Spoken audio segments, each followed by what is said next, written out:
lovely is Christmas with boughs in the hall, when bells ringle jingle and friends come to call.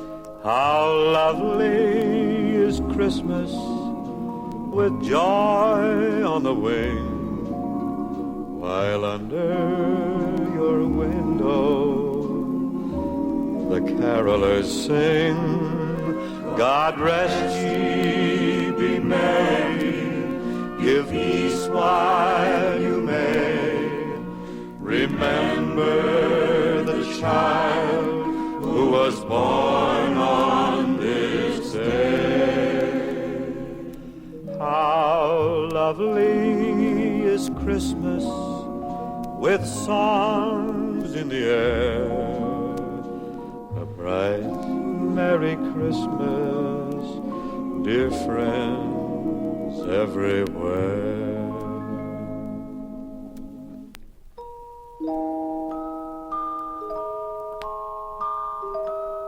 You know, there have been almost 2,000 Christmases since that first one so many years ago.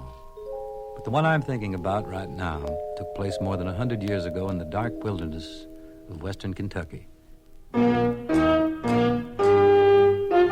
There was this cabin all by itself at the edge of a forest. Next to the cabin was a clearing in the woods, but the clearing wasn't near big enough because the father had only one axe and he had to do all the chopping by himself. He had a wife, though, and a little boy. His name was young Jethro. Young Jethro was trying, to help as best he could, but how many trees can a small boy chop down in one day? Not very many. He's lucky if he gets a few bushes, especially if you don't have an axe of your own. So young Jethro used to say to his pa, I sure wish I had me a magic axe. I'd pitch in there and I'd chop away an acre or two in no time at all. Then we could have a fair-sized garden patch and maybe some space for an apple tree. That's what young Jethro dreamed most about, an axe and an apple. Is that all you want, an axe and an apple, his pa asked him? Well, said young Jethro, I sure got me a hankering for something else, but I hate to be asking for things that are hard to get. Well, his father didn't ask him any further, but the thing that young Jethro was really hankering for was a buckskin jacket. One of them with fringes on it. Sometimes, like when he thought there was nobody around, you could hear him singing to himself like this. An axe, an apple, and a buckskin jacket. Oh, what a sight they be. An axe, an apple, and a buckskin jacket. That's all I want for me. Well, you don't want much. Just a little bitty bit. I'll say you don't want much. Just a little bitty bit. You don't want much. Just a little bitty bit. So what do you think you're gonna get? An axe, an apple, and a buckskin jacket. Take one and two, make three. An axe, an apple, and a buckskin jacket under a Christmas tree. Oh, you don't want much. Just a little bitty bit. Oh, you don't want much. Just a little bitty bit. You don't want much. Just a little bitty bit. So what do you think you're gonna get? Now, this cabin I told you about was so remote from any kind of a store. And Jethro and his pa had been so busy trying to clear out that field that, well, nothing much had been done about Christmas. But along about noon of the day before Christmas, the father said to young Jethro, he said, son, you better start to get ready now. We're all going on down to the store with a few eggs and see what we can swap them for. But young Jethro, who still hadn't figured out what he's going to give his folks for Christmas, said he didn't think that he wanted to come along. Fact is, there was nothing young Jethro liked better than going down to that store, but he also wanted a chance to be alone, to work out some kind of a surprise for his ma and pa. Well, said his father, you just do what you think best. You got your dog Pepper here for company. We'll be back before sundown anyhow. So young Jethro, he stayed behind while his ma and pa hid it out through the forest. By gollies, what am I going to get ma and pa for Christmas, Jethro asked himself. I know what. I'm going to chop down all them trees and pull up all them stumps. By the time they get back, there'll be plenty of room for a garden patch and maybe some space for an apple tree. So he grabbed hold of his pa's axe and he crossed to the first big tree. Well, the axe was too big, and young Jethro was too small. All he could do was just make a few nicks in the side of that tree, hardly peel the bark off. Well, as he was chopping, a few flakes of snow began to fall. You know, evening and darkness always come sooner when it's snowing, and soon it was snowing hard, and young Jethro said to himself, well, Ma and Pa sure ain't going to get back before sundown. This snow will hold them up. So he went back to the cabin, and he waited at the window. Hours later, there was still nobody in sight. The snow had stopped, and the moon was out. The trees were bent low with the weight of the snow, and one of the biggest trees looked like a huge lumberjack with snow on his mackinaw. One of the smaller trees, a kind of bushy one, looked like a man with a pack on his back. And one of the trees with some icicles clinging to its branches looked like a frontiersman in a buckskin jacket. The icicles kind of looked like fringes. Was he dreaming to see such things? Well, it's kind of hard to know, especially around Christmas time, when a boy is dreaming and when he's awake. Boy at a window, a dream in his heart. What's in his dreaming? A pony and cart. Boy at a window, a gleam in his eye.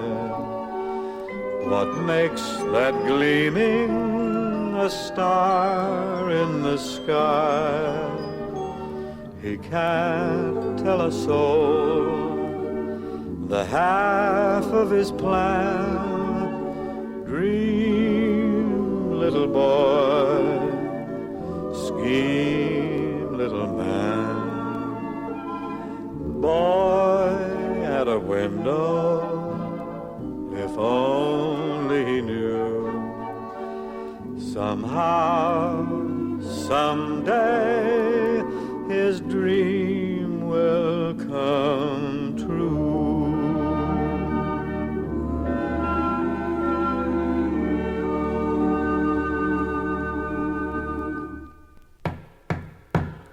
All of a sudden, young Jethro thought he heard a knocking at the door. But when he opened the door, all he could see outside were a huge pair of boots. He looked up, and he saw a pair of legs, and he looked even higher, and there was a man as tall as the tallest tree. "Who are you?" young Jethro asked. "Paul Bunyan's my name," the fellow said. "I brought you an axe, a magical axe, just your size, too." Well, old Paul Bunyan reached deep into the pocket of his mackinaw, and he took out an axe. In his hands, it looked like a little bitty old hatchet. He handed it to young Jethro, and it was just the right size. "That's truly a magical axe," said Paul Bunyan. "It'll chop down any tree in 7 strokes. You try it." Well, young Jethro looked at the axe in wonder. Gee, if it really worked, he could clear the field before his ma and pa got back, and that would be his Christmas surprise for him. He walked over to the biggest tree in the whole forest, and he began to chop. 1, 2, 3, 4, 5, 6, 7.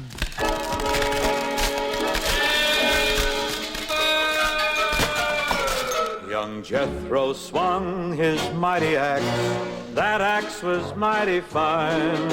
And when he swung that mighty axe, down came a mighty pine. A timber here and a timber there, I heard young Jethro call. A timber here and a timber there, oh, see that timber fall. Young Jethro saw a mighty fir, it nearly touched the sky. Young Jethro swung his mighty axe, now hear the mighty cry. A timber here and a timber there, I heard young Jethro call. A timber here and a timber there, I'll see that timber fall.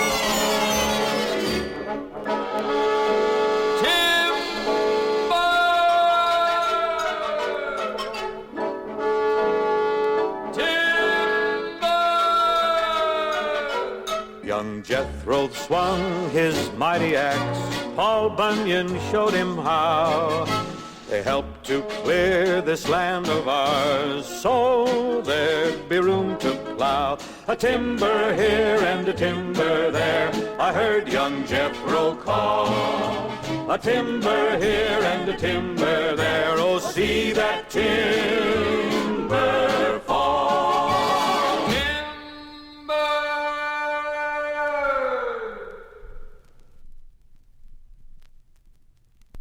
Well, mighty soon the cleared field looked real fine, and young Jethro thanked Paul Bunyan, and he asked him to come in and set a spell. Oh, I can't come in, Paul said. I can only put the toe of my boot through the door, but it'll get my toes warm. Do you mind? So Paul Bunyan stood outside the cabin with one foot in the doorway and the toe of his boot stretched all the way over to the fireplace, and he and Jethro talked. Ouch! He suddenly yelled. I put it too close to the fire. He pulled his foot away so fast he almost knocked the cabin over. Careful here. Whoa, young Jethro hollered, but Paul grabbed the chimney with one hand and he steadied the walls with the other, and that way the cabin didn't topple over. And then away in the distance, coming closer, young Jethro heard somebody singing. They call me Johnny Appleseed. I've come to plant my seeds indeed. I've come to plant 'em in the ground. They'll blossom soon for miles around. Here's a seed planted deep. Seeds can earn their board and keep. Here's a seed, take good care. Soon you'll find an orchard there. An apple tree's a sheer delight. In spring, it's like a cloud of white. In summer, it's a cloud of green. Its shade'll make you feel serene. Here's a seed planted deep. Seeds can earn their board and keep. Here's a seed, take good care. Soon you'll find an orchard there.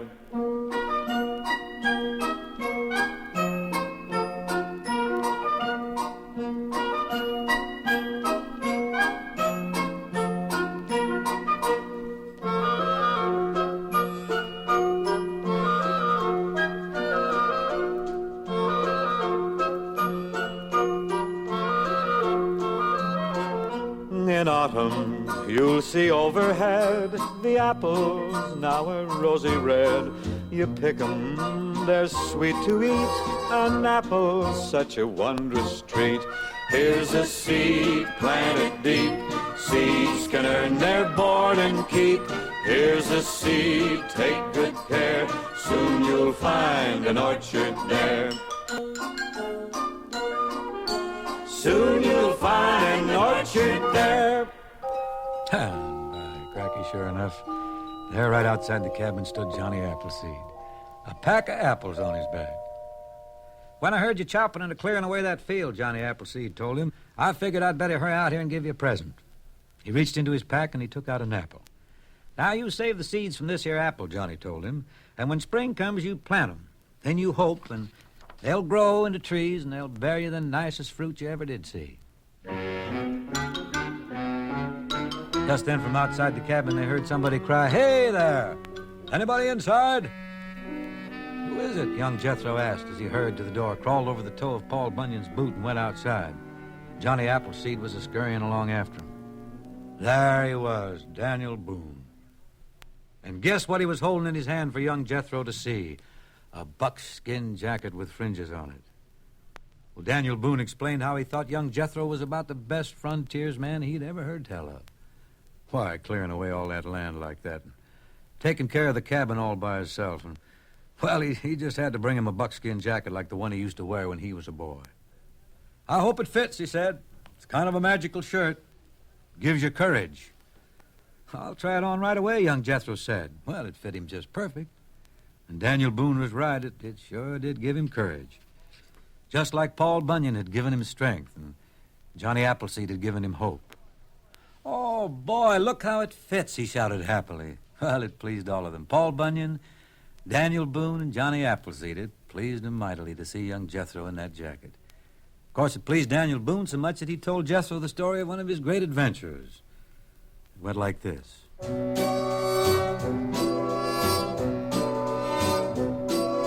One pitch dark night on Rogers Creek, I heard a twig go snap. That was a sign a foe was near, and I was in a trap. Were you lost? No, just bewildered. Were you caught? No, just surrounded. Were you brave and were you courageous? Well, wait and see. Now, when I heard that twig go snap, I found me a holler log. I knew they'd never find me there. Besides, there was a fog. Were you lost? Nope, just bewildered. Were you caught? No, just surrounded. Were you brave and were you courageous? Well, wait and see. Now inside that log I hid myself. I heard their feet go by. Must have been 1,000 braves, while I was only I. They pitched their camp around that log, and then they went to sleep. Just no chance for my escape. Those braves would hear me creep. Were you lost? Well, I was a bit bewildered. Were you caught? No, just surrounded. Were you brave and were you courageous? Well, wait and see. Now, there was a mouse inside that log. That mouse began to squeak. Old Indian gave that log a kick, and he rolled it in the creek. Well, I clumb outside and I swum ashore. Thus I got away. Those Indians never saw me once. That's why I'm here today. Was I lost? No, just bewildered. Was I caught? No, just surrounded. Was I brave and was I courageous? Well, What happened to the mouse? well, that wasn't no mouse, that was me. And that's what you call escaping by a narrow squeak. Well, of course, young Jethro thought that was just a wonderful story. He was just about to tell one of his own when he looked up and they were all gone. All he could see in the moonlight was a big, tall tree that looked like Paul Bunyan. Smaller tree that looked like Johnny Appleseed, and a real strong-looking tree with icicles on its branches that looked like Daniel Boone. Next thing, it was Christmas morning, and young Jethro woke up to find himself lying on his bed in the loft of the cabin. He couldn't even remember how he got there. He felt his arm to see if he still had on the buckskin jacket. Instead, he felt the flannel nightgown that he always wore. Tried not to feel disappointed, and then he climbed down the birch pole ladder, and there by the fireplace was a little Christmas tree with some shiny doodads sparkling on it. And underneath the tree, there were 3 presents, all wrapped up in Tinsley paper. "Merry Christmas, son," his ma and pa said to him. "Merry Christmas to you," he said. "You sure were sleeping sound when we finally got through that snow last night," his pa said. "Like to never got here." Well, Jethro kept staring at those 3 presents under the tree. "Hey, how'd you like to open your presents?" his father said. The first was a long green package. He opened it very slowly. He could feel a handle, and he tore the paper away. It was an axe. It had a hickory handle, and the blade was gleaming. The second was a small package in blue. It felt like a ball, but when he tore the paper away, he found an apple, and it was rosy red. And the third package was wrapped in red. He tore the package open, and there it was, a buckskin jacket. Buckskin jacket with fringes on it, too. Oh, young Jethro could hardly speak. He went to the window and he sneaked a look outside. The field was still there, with the trees still in need of chopping. "I was going to give you a surprise," he said. "I was going to clear away that whole field, but your axe was too heavy."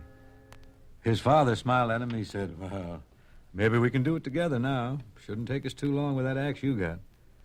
Well, young Jethro allowed that it wouldn't.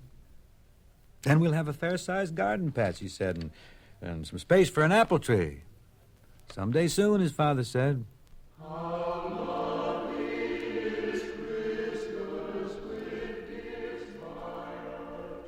Well, his mother had Christmas breakfast ready. They all sat down together. They bowed their heads in prayer. But far in the distance, young Jethro thought he could hear voices singing on the wind. And then he looked up at his mother and his father, and he smiled.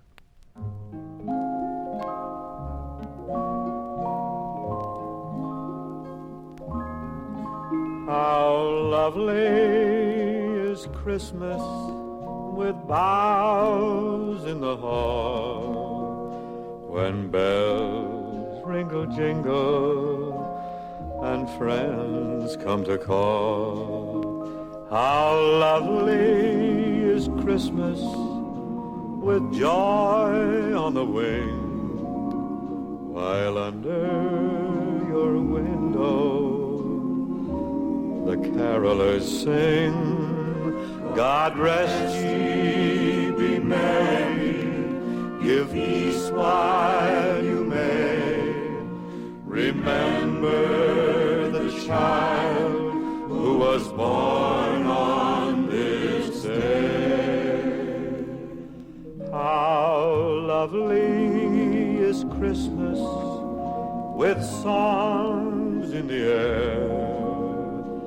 A bright, merry Christmas, dear friends everywhere.